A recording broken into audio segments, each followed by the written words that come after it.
Oh, formally, good morning, everyone. Thank you so much for joining our activity today. This is the event. It was planning in collaboration with the STEM Core and Work-Based Learning as part of the Latinx Hispanic Heritage Month for 2021. And we are super excited that you have decided to join us this morning to talk more about internships at Mesa, work-based learning in general, and get some feedback from a community partner who has had an amazing career journey and is currently serving in one of our strongest community partner, which is the International Rescue Committee, where they have accepted numerous students from Mesa in their internship and volunteer programs, as well have participated in multiple events with us as a career fair, internship fair, and work-based learning activities in general, right? So again, my name is Pavel Consuera, and I am the internship coordinator for Mesa College, and I'm part of the work-based learning team. And today, what we are looking into, like our main goal for this activity is to create a space for reflection. Most of you are part of the STEM core program, right? So, but we have other students from other programs and colleagues who join us. And the idea of this presentation is to help you start thinking about what else I can do to move out of the comfort zone that we are right now as part of the learning process when you're at Mesa College, right?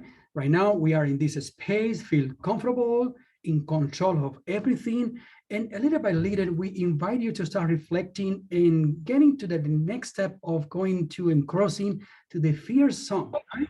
The fear zone, we want to call that as the first step where you are going to be, thinking more, well, what else I can do in terms of hands-on activities?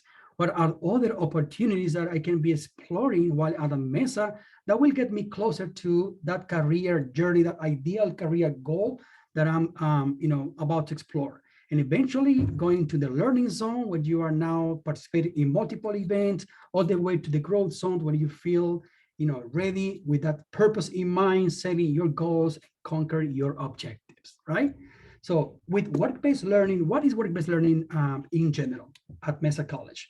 So if we see, when we start thinking about the knowledge that we are acquiring in class, that experience that we are exploring while we are here, taking the courses, understanding why we are taking those courses and the how for learning, if we see that, without connecting this, path on classroom learning with careers, the experience could be a little difficult, right?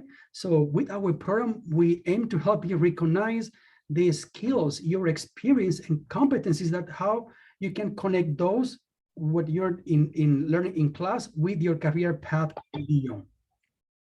So as a student, we are also helping you, right, find that purpose. Right? There is the ideal, job fit, but we have to take that into consideration. What are your passions? What is your vocation? What is your mission, your work, right? And what do you want to do with your life in terms of careers? And what skills do you want or need to develop in order to get there? And how will you impact the world with your community, and what do you know? Okay.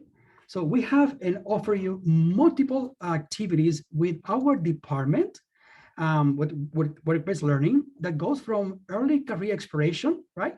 Participating in multiple events like a job shadow, mentorship, getting into know guest speakers like the one we have today, participating in research projects, and also getting into the employment readiness component, that with part of your personal growth class, that's what you're doing, right? You're learning more about career exploration tools, job searching techniques, resume building, cover letter review, interview prep. So everything that will help you get the right tools for you to start going and journey and getting into the hands-on activity, which is, part of the goal of the program, which eventually invited to consider internships, in volunteer opportunities, work-based learning classes, and service learning. So these are multiple activities, and you can see there's no specific, time to get it. You can participate in any or multiple at the same time, right?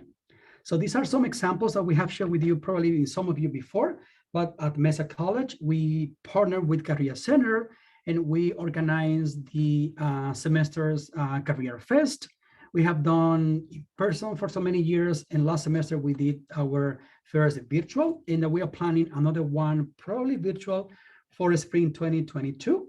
But it's basically inviting employers on campus that are hiring a student and looking for talent, for internships, part-time jobs, entry-level jobs, and beyond. As well, we have other events like Majors at Mesa College.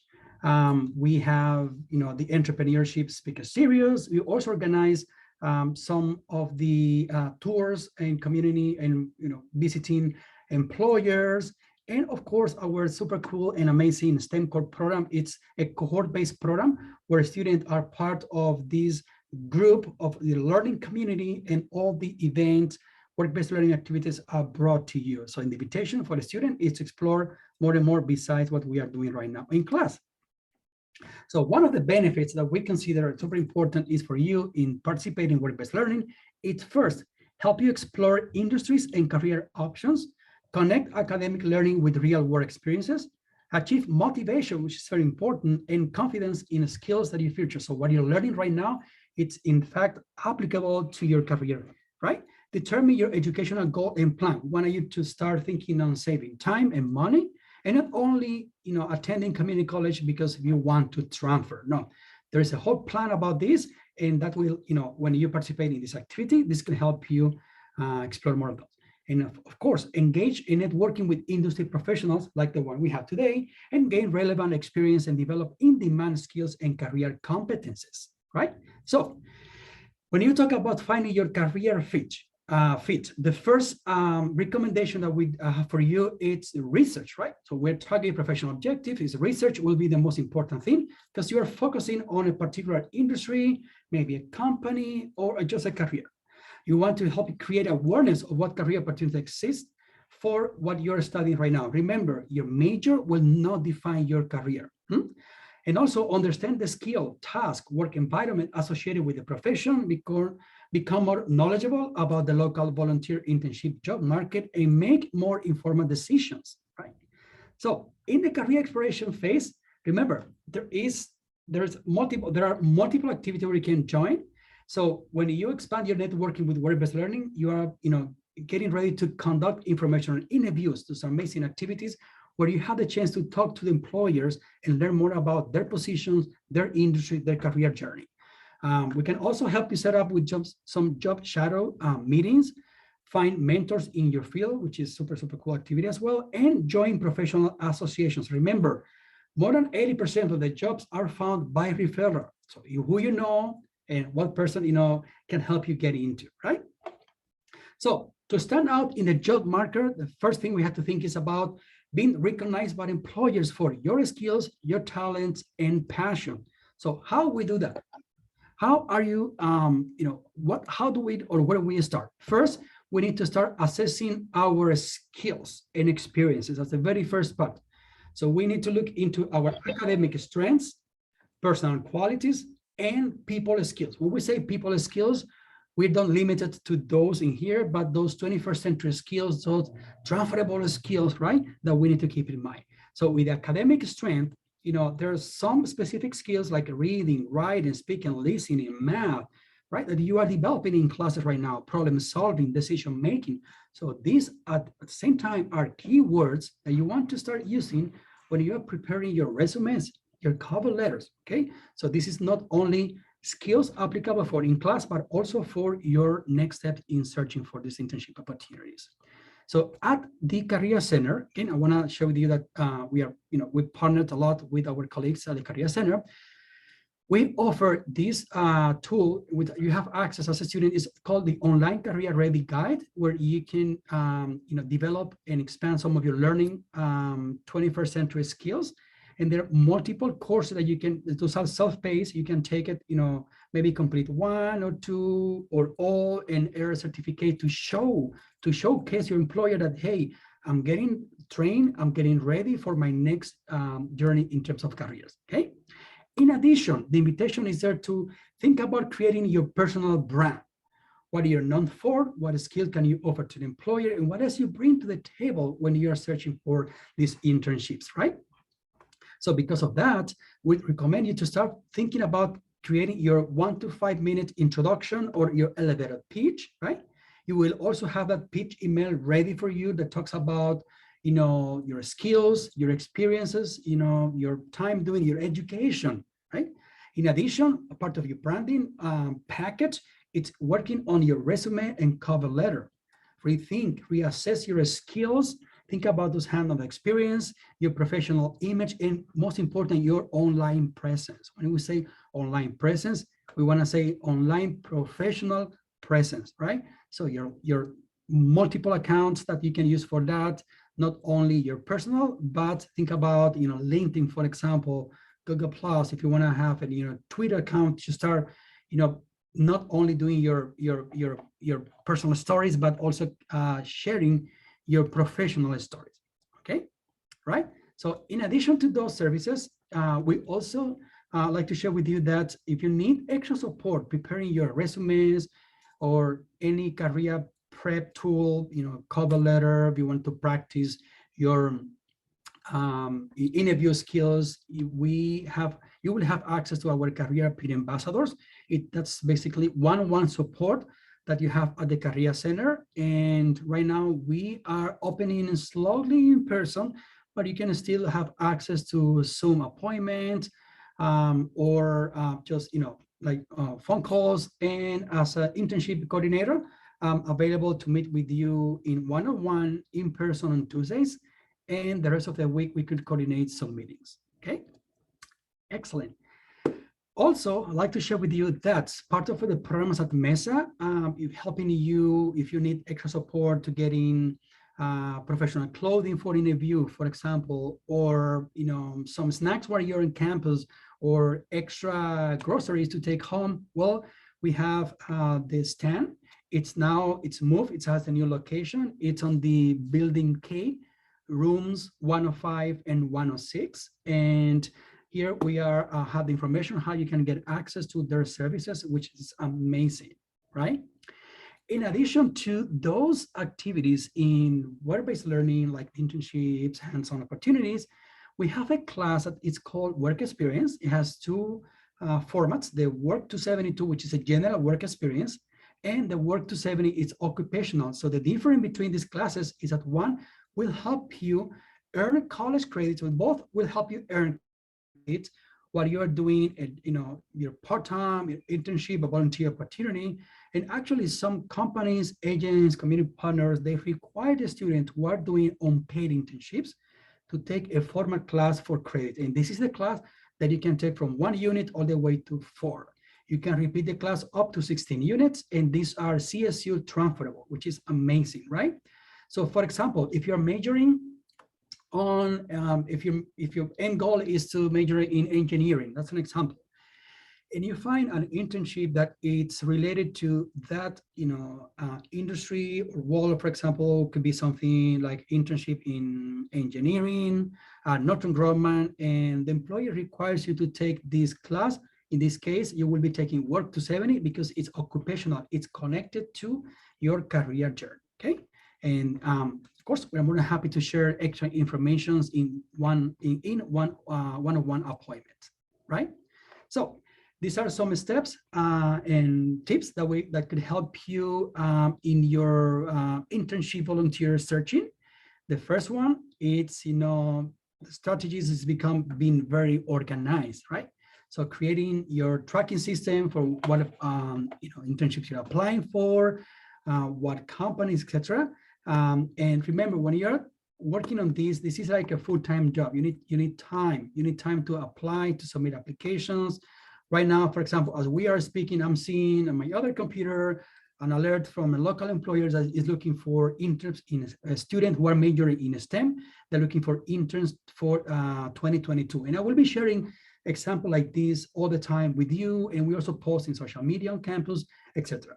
So the other recommendation we have for you is networking, colleagues. Networking is a huge piece in this game because you are talking to people, you're learning, you're meeting new people, professionals, you are getting to that kind of formal professional friendship, right? And those individuals could be mentors, right? They could help you get into like one step ahead, maybe foot in the door when you are applying for these internships. In addition, it's important to keep in mind all the time, assess our personal essential needs and desires, experience, knowledge, skills, okay? And how this is seen, it's a two-party that have the needs, employers and you as a student, and those have to match. So it's part of the process. So these are some of the services that we can prepare, help you to get some of those hands experience. At both Career Center and Work-Based Learning, we can assist you with career counseling appointments, career major transfer explorations, job searching resources, peer-to-peer resume review, helping you connect with real work experiences, right? And engage with networking industry professionals. So in both Career Center and Work-Based Learning departments, we are here to help you with those.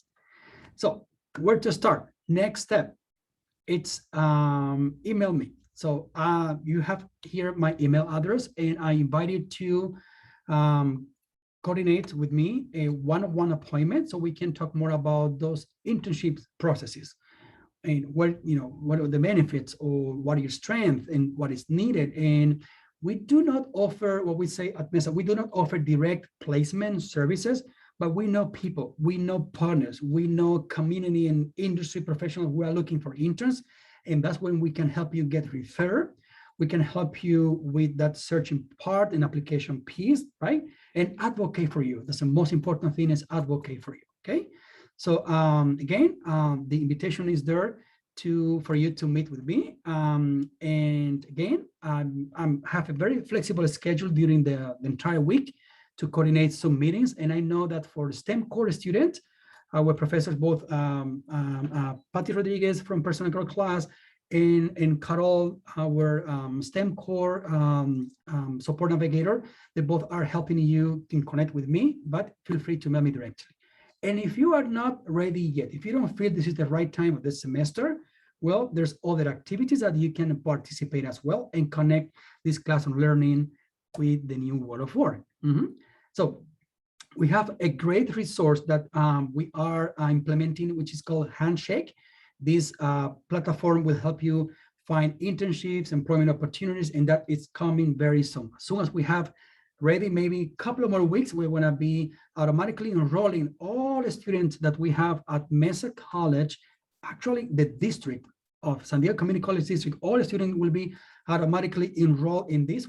You only have to do is accept the invitation, but we will not be sharing more information about that with your professors and faculty, okay? So also, I like to share these extra resources when you are working on finding your ideal internships, right? Don't forget that piece that we talk about, those goals, your interests, what you like to do, how much time you have for that. Get ready, prepare, polish your job search, skills, your resumes, cover letter, interviews, right? And also keep in mind that it's important, that organization part, when you are looking for those internship resources, right? And not only with the Career Center, Work-Based Learning, no, you also have your professors. There's multiple sites like LinkedIn, Portfolio, UpKey internship that we have at Mesa. There are multiple sites where you can find some internships, and our guest speakers will also share some extra resource at her agency. So it is 10:24, the perfect time, and we now would like to introduce you our guest speaker for today, and we want to have good time to share and welcome Fabiola Escobedo Torres. Fabiola works at the International Rescue Committee in San Diego. It's a nonprofit organization that works in multiple, we work with multiple community partners, but their main mission is to support with refugee resettlement. And I will let Fabiola to talk more about her agency, but it's an amazing place to work, by the way. So Fabiola, it's the Career Development Coordinator at the International Rescue Committee, or the IRC, right? And a little bit about general highlights about Fabiola's education and career path. She holds a master's degree in leadership studies from the University of San Diego, where she majored in organizational leadership and consulting. Super cool major, right? In addition to receiving this leadership coaching certificate, she graduated from the University of California, Riverside with a degree in psychology, right? Her passion for leadership and organization development has led to a multiple career path. Fabiola has worked as associate accounting executive for the Kellen Company, supporting day-to-day operations. For Society of Maintenance and Reliability Professional, she also served as a program coordinator for 600 Consulting, leadership development firm that makes work productive through the science of play. Fabiola also held a position at the University of California, Riverside, as a collegiate recovery community coordinator, developing curriculum to support students in recovery with their personal and professional goals. Fabiola currently serves as a Manufacturing Works Career Development Coordinator for the International Rescue Committee, assisting individuals with training opportunities and job readiness skills for the manufacturing sector. So welcome to Fabiola. Thank you so much for joining us today.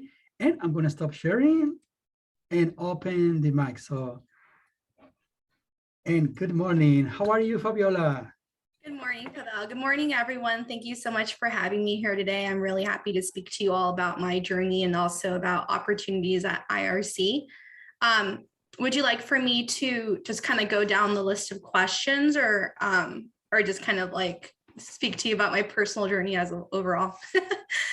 Well, and thank you, Fabiola, for first of all for accepting our invitation. We know that virtual learning has been, it has both sides, the challenge for access, but we are very, very excited that you are with us today. And for the students and colleagues who are joining us, we have few questions that I will be kind of, sharing. However, this is a conversation, right? It's a conversation that will, you please feel free to, interrupt. You might also ask any question in the chat, but we'll leave some time at the end.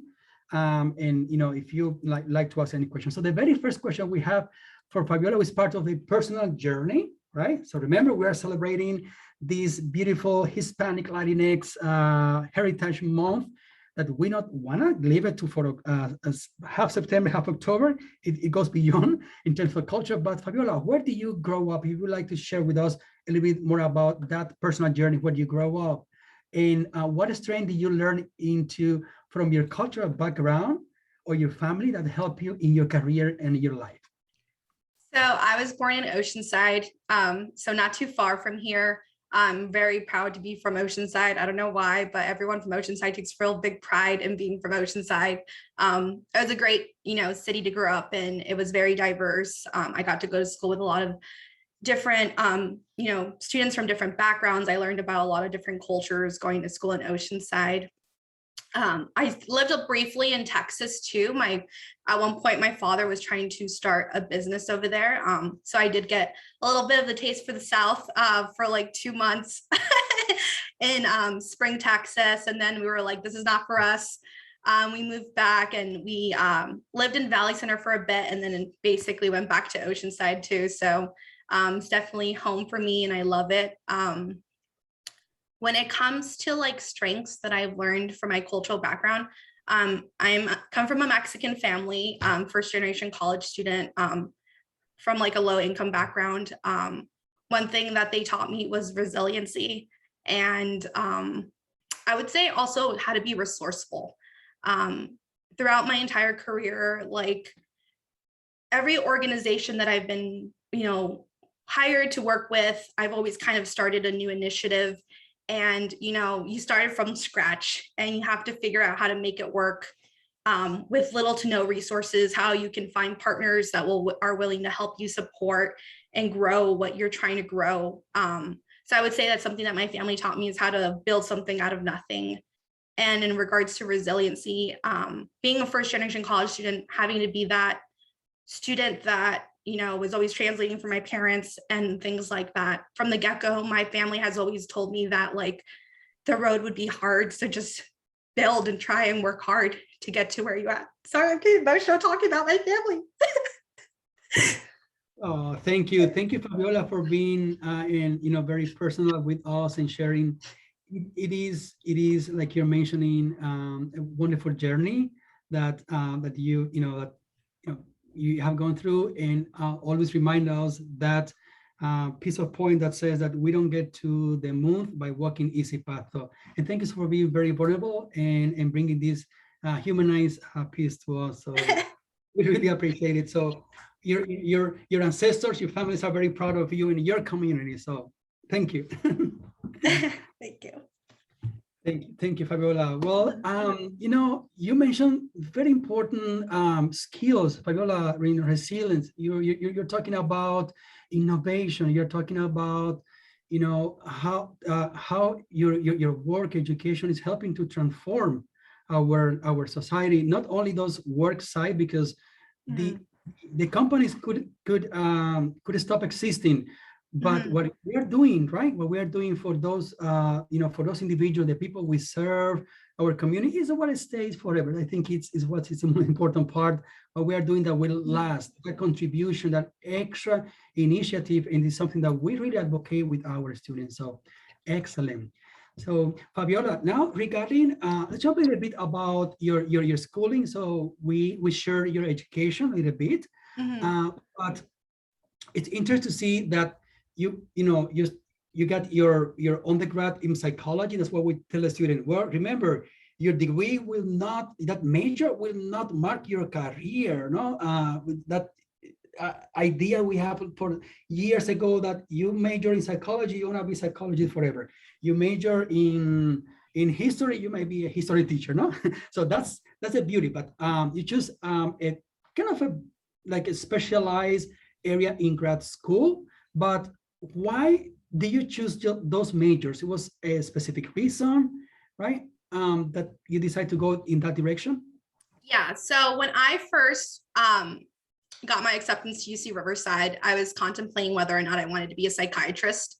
Um, and then they told us, like, literally the first day of registering, if you want to be a psychiatrist, you actually have to go through the same experience as a person who is going to be preparing to be a doctor.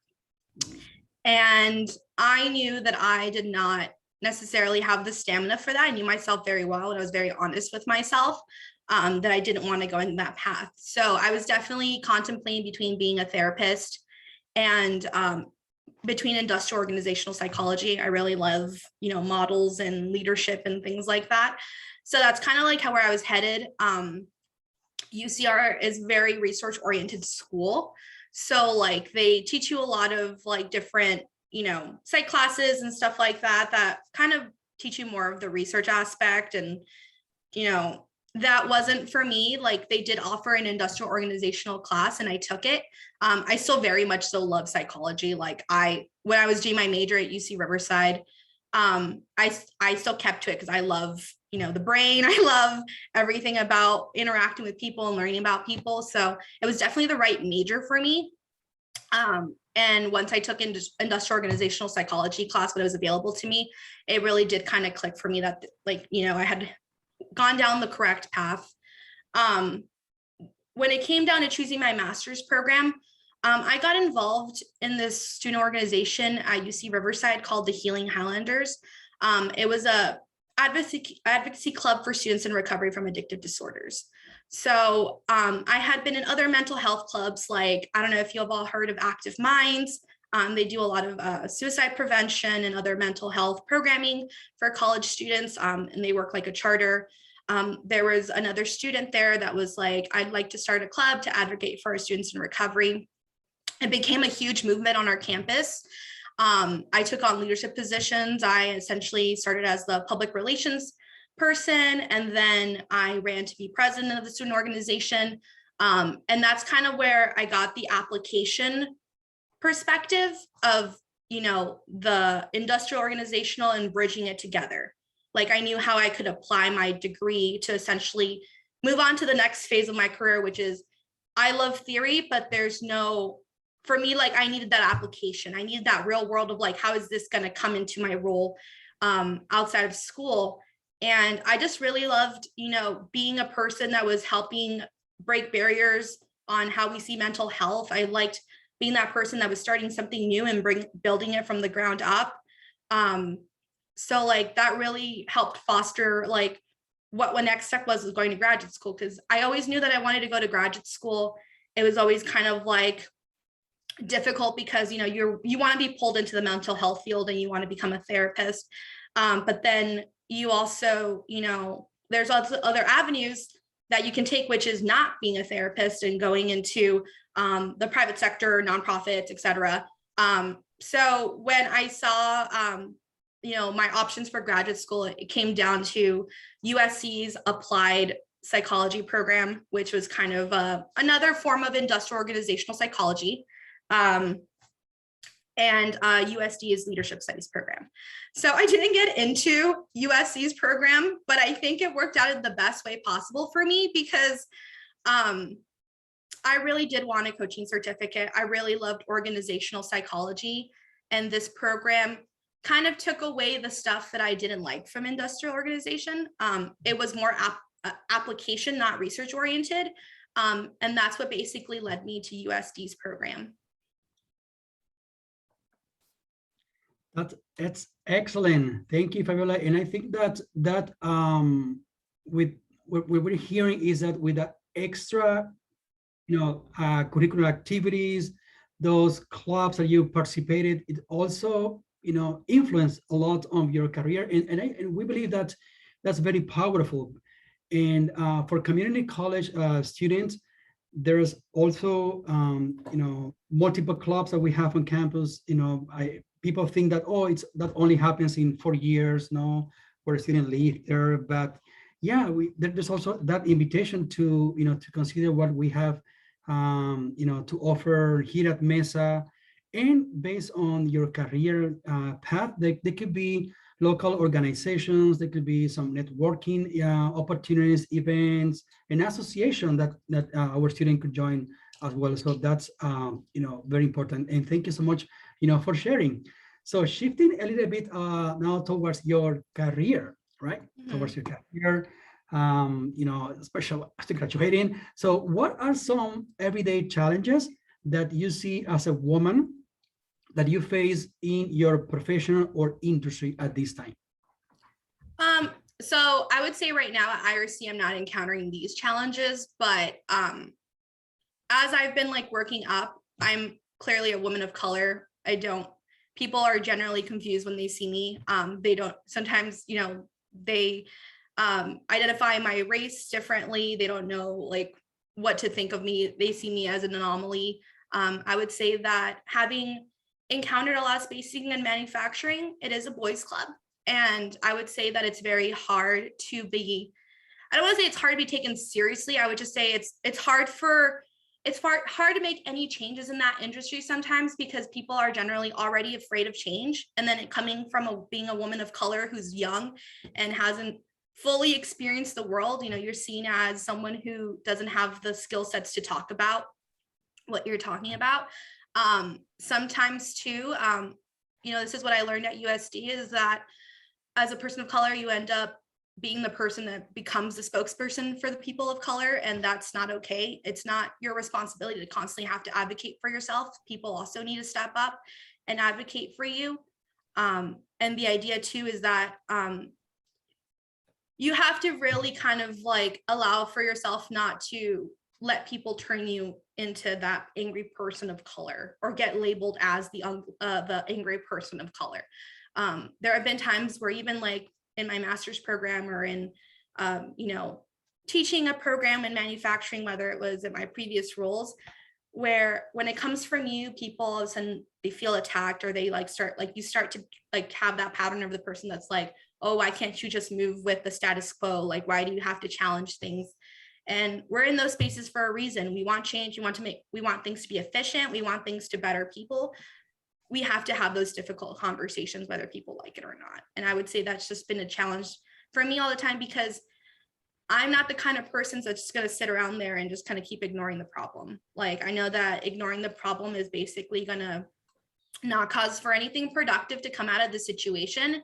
And I'm not just the kind of person that just can sit there and just like continue to deal with the challenges and be like, that's the problem right there. Like, that's the problem right there. Like, we still haven't fixed it. But yeah, like, I would say that that's been kind of a challenge.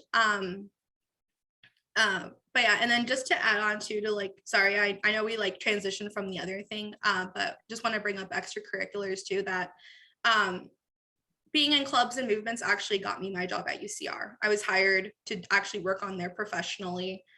So just, I would say enroll in a lot of extracurricular activities because you never know, it could lead to your next gig. Yeah. Well, Fabiola, you touched very important aspects of, well, first STEM in general, right? The disparities that we have, not only with genders, but other cultural aspects. And yeah, you're right. There are industries that are very, very like dominant, male dominant.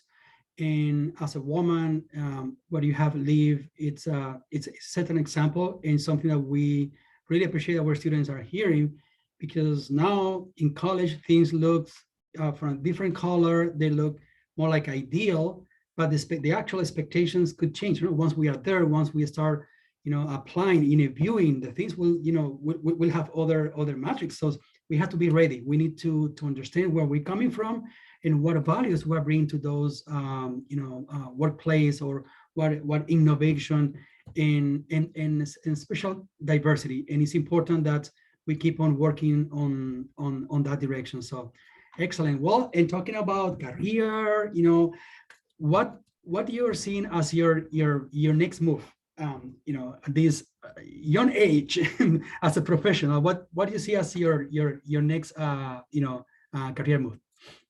So like I have gotten my coaching certificate from USD. I still haven't gotten like more, it's just credentialing in leadership and consulting and like in coaching. So I would say next steps would be to get my International Coaching Federation certificate, which I've been postponing a bit just because I feel like I'm not ready yet. But yeah, just getting those kinds of like internationally based certifications or anything that else would supplement having that background. There are a lot of like certifications in like what do you call it, like personality assessments, like the DISC and the 360s. These are just kind of like more technical industry certifications, by the way, everyone. You don't have to do this for yourselves. This is just if you ever want to get those supplemental stuff. I personally have a love for things like DISC and like, the Myers-Briggs indicators and things like that. Those are just like my side passions. Like I literally have a book on like models, like if you haven't heard of like Johari's window or like SMART goals, all those things, all those technical psychological models, I love them. So those are the things I would say that would be my next career move, is to get those certifications to eventually start probably a coaching practice, but that's just kind of like a long-term goal. It's not like right now. I know it's going to take time and effort and a personal journey that I need to take for myself to get to that place. Well, thank you for sharing. That's excellent. And it seems that in your case, education and career formation don't stop. And it is something we, especially I personally believe that we are learners forever. And there are multiple opportunities out there to relearn, to reshift. And if something is not working well, it's okay. There's an opportunity to restart again. And talking about restart and changing, so what would you do differently if you can like go back to school again, or re-career or restart? Is there something you probably might change it before, like what you have experienced before? I mean, this is kind of like, it was a really difficult question for me when I saw this one, because like, if you were to tell me, oh, would you do anything different? I'd tell you like, probably not when it comes to my schooling, unless it would be to like maybe go to a state school. I love UCR, I love UCSD. I'm sorry, USD, sorry. I love them both. They gave me the tools to be successful. So I have no regrets in going there. I will say that really think about what you do if you do transfer, or if you decide to seek out a 4-year institution, really do their research. It's just schooling is expensive. I will be honest about that. And I would just say, think wisely. Don't just go because the school is known for a certain thing. Go because you think you'll generally be happy and that'll be a good cultural fit for you. Sometimes students transfer or even students who just go into a 4-year institution will go there and they don't jive with the culture. And it, sometimes elicits a lot of other mental health concerns. And I think at the end of the day, when you're making a big decision like that, really do your research. I was fortunate enough that it was a good match both times. But if you're telling me like redo it in general, like alternate universe, no consequences, I'd probably go to culinary school. But that's just because I love to cook. That would just be like if you could do any career where like you have no consequences and like you're just going to be happy doing it because you have no responsibilities. Like I would definitely go to culinary school because I love to cook. I love eating foods from different cultures and things like that. But no, I love psych. I love leadership and coaching and stuff like that. So I think it worked out for me. Amazing, Fabiola. Hey, we have one of the finest culinary programs in the region at Mesa College. We also have the fermentation program. What you're doing, I think there's always opportunity to pair business, to get two careers and bring it together. I personally had a very good friend of mine who was a coach and now opened this business on doing coaching sessions, but with wine. So she took these courses in winemaking, is with her own wine, and then it has to do with that safe space, relaxed moment to talk about personal growth, careers, and why not combining a fine dining with a good conversation about career coaching, personal coaching, and executive. So again, we do have those courses here at Mesa College, and thank you for sharing that, Ship. So our students are right now in what I could say privileged position because community college can give you that opportunity to step back for 1 second while you are completing your general courses required and then have more time to explore, right? More time to consider what will be the next step in transferring, completing a degree, start working and continue school, an internship, etc. So it is and also of course saving money. You talk about something very important, how much we need to invest in a school. That's why it's important to be sure, right? So practice what you're learning so you keep yourself aware that you're going on the right direction, on track in terms of schooling. So excellent advice. So really appreciate it. So we still have some more minutes, and the last question, it's like more elaborated, but we'll appreciate your any feedback that you can provide for our students who are just starting college or changing careers or are, were done with the military life and now they are, in transition to civilian. And, any advice that will help them figure out what they might want to do for a career.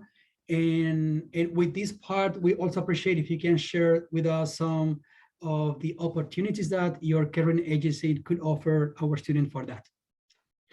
So I would say when it comes to like figuring out your career, I would definitely take advantage of any kind of career fair that anyone is hosting, whether it's at a school, outside of a school, just to learn and speak to the people who are actually there recruiting, so you know what to prepare yourself. Recruiters nowadays have very like specific standards as to what they look for in employees. They also sometimes require certain things. Maybe sometimes you'll need certain classes that aren't offered at your institution. Like I know some friends who've gone into like speech path pathology and they've had to like take supplemental classes at community colleges before they went and got their master's because our schools didn't offer it or anything like that. Really do your research, look up the jobs that you want to do, go on Indeed and literally Google whatever position or career you're trying to look look at and see what the qualifications are, see what they're asking for in a degree, see what they're asking for in skill sets, and seeing if you need to like revamp some of those skill sets, asking questions and not being afraid what the recruiters are going to say. They're there for a reason. They're taking time out of their schedules to educate people on careers and jobs that they have. Also really like doing an internal like journey with yourself, whether it's, you know, doing SMART goals, whether it's really taking an inventory of like the things that you're passionate about, speaking to other people and joining clubs that revolve the subject matter. Basically any kind of internship, because they really do lead to career opportunities. Like I said, in my personal experience, joining that club got me a position at the University of California, Riverside. I would have never thought that that's where I would have ended up after graduating. And I had a really nice office with a balcony and a view of like the mountains in Riverside. Like it was definitely like a big privilege for someone just starting out. I did not deserve an office that nice and things like that. But definitely that, you know, when I interned at Sixana, I also ended up getting a position there. And that led to me being able to, you know, be an account executive in Georgia when I was living there briefly. It really does lead to opportunities when you engage with other people. At IRC, I don't know if you can go, Pavel, if you can share your screen, but if you go to rescue.org /volunteer, there's like internships available. So our internships, like right now it says that there's an application due October 4th, but our requirements say ongoing. So if there is an opportunity for you all that you see there that you like, go ahead and apply. And constantly check this website, because departments in our organization are constantly, you know, taking in interns at different times of the year for different specific reasons. We have a lot of departments. We have youth, we have resettlement. Just know that, what do you call it? Every department has something different. We really do value bilingual, you know, interns, because we have a lot of non-English speaking clients. It would be a great opportunity for you all to get some skill sets in areas that you fully haven't developed, whether it's helping with program, which can teach you, you know, organization. It can teach you how to budget. You can learn how to do even like campaigns sometimes. It just really depends on what the job is, but it really could be an asset to gain those programming skills. Everyone, when they're looking for, you know, when they're recruiting, they always kind of want to see like where your skill sets lie, whether it's planning and organizing or budgeting or anything. Like basically like you do a little bit of everything at IRC. No job is too small for anyone at our organization. You know, we drive clients, we help with resume building. We help with basically any kind of like service skill that our clients are in need of. So you'll definitely get lots of experience. And you'll also get a new cultural lens, because we have clients from very different parts of the world. Beautiful. Thank you. Thank you so much, Fabiola, for sharing these last, you know, tips, advice, you know. And sometimes when we think about internships, we could get obsessed with a title, and that could be dangerous, right? We don't go after titles in this early career exploration. We go after the skill sets, right? What else we can do to enhance, right? We need more STEM professionals with people skills, and why not? We also might need folks from other industry or career field in humanity, etc., that also get exposed to technical pieces. Why? Because careers could take you to multiple places, right? Sometimes we can work and apply a particular discipline to an industry might not necessarily to be related. So consider an early internship, especially with the one offered at the IRC, International Rescue Committee. There are multiple amazing opportunities you share with the students. And their internship, it's something like you mentioned, it's ongoing. There's multiple areas that a student can get engaged. and it is also a way to give back to our community. We are very rich, we are very diverse in San Diego, and the function that the IRC is doing among very few other resettlement agencies supporting, refugee integration, the newcomers, our community. That's also a beautiful mission. So we are really glad to hear that. And well, we are still have 5 more minutes, and some students were asking how they could get in contact with you, Fabiola, if there is a specific platform that you like to share so that they can, stay in touch. And it is time to open for any other question that the student might have, or anyone on the audience. Please feel free to mute yourself, or you can type it on the chat.